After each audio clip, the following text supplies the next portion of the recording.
Évangile de Jésus-Christ selon saint Luc. Quand fut accompli le temps prescrit par la loi de Moïse pour la purification, les parents de Jésus l'amenèrent à Jérusalem pour le présenter au Seigneur. Selon ce qui est écrit dans la loi, tout premier-né de sexe masculin sera consacré au Seigneur. Il venait aussi offrir le sacrifice prescrit par la loi du Seigneur, un couple de tourterelles ou 2 petites colombes. Or, il y avait à Jérusalem un homme appelé Siméon.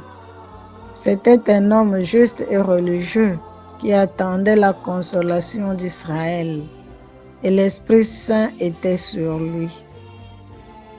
Il avait reçu de l'Esprit Saint l'annonce qu'il ne verrait pas la mort avant d'avoir vu le Christ, le Messie du Seigneur. Sous l'action de l'Esprit, Siméon vint au temple. Au moment où les parents présentaient l'enfant Jésus pour se conformer au rite de la loi qui le concernait, Siméon reçut l'enfant dans ses bras et il bénit Dieu en disant: Maintenant, ô Maître souverain, tu peux laisser ton serviteur s'en aller en paix selon ta parole, car mes yeux ont vu le salut que tu préparais à la face du peuple. Lumière qui se révèle aux nations et donne gloire à ton peuple Israël. Le père et la mère de l'enfant s'étonnaient de ce qui était dit de lui. Siméon les bénit, puis il dit à Marie sa mère: Voici que cet enfant provoquera la chute et le relèvement de beaucoup en Israël. Il sera un signe de contradiction. Et toi, ton âme sera traversée d'un glaive.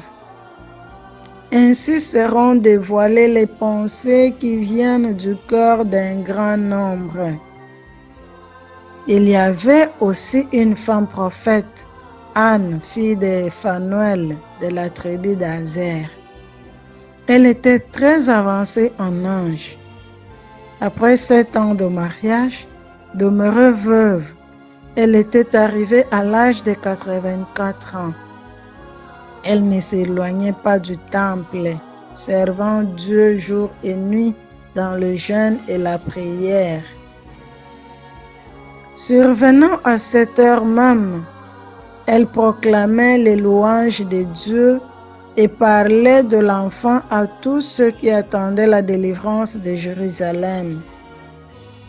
Lorsqu'ils eurent achevé tout ce que prescrivait la loi du Seigneur, ils retournèrent en Galilée dans leur ville de Nazareth.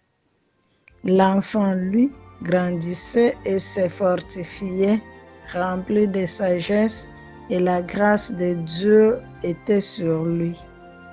Acclamons cette parole du Seigneur.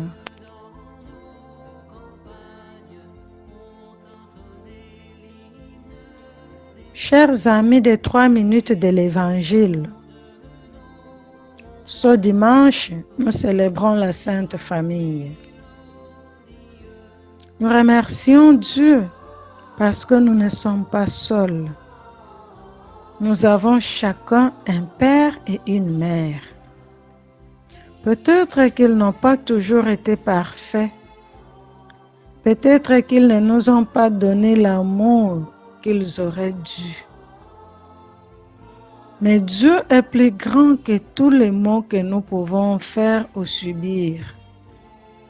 Ainsi, Dieu transforme en joie la souffrance de tous ceux qui se confient à lui.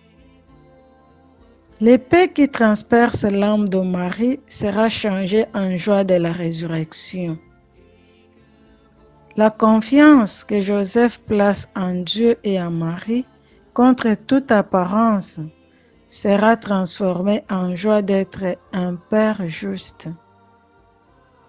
L'offrande de Jésus au monde sera transformée en une lumière pour conduire tous les hommes au salut. Ainsi, avec la femme prophète Anne, Nous aussi, nous louons Dieu pour toutes ces merveilles. Que Dieu bénisse cette nouvelle année qui vient et toutes les familles du monde.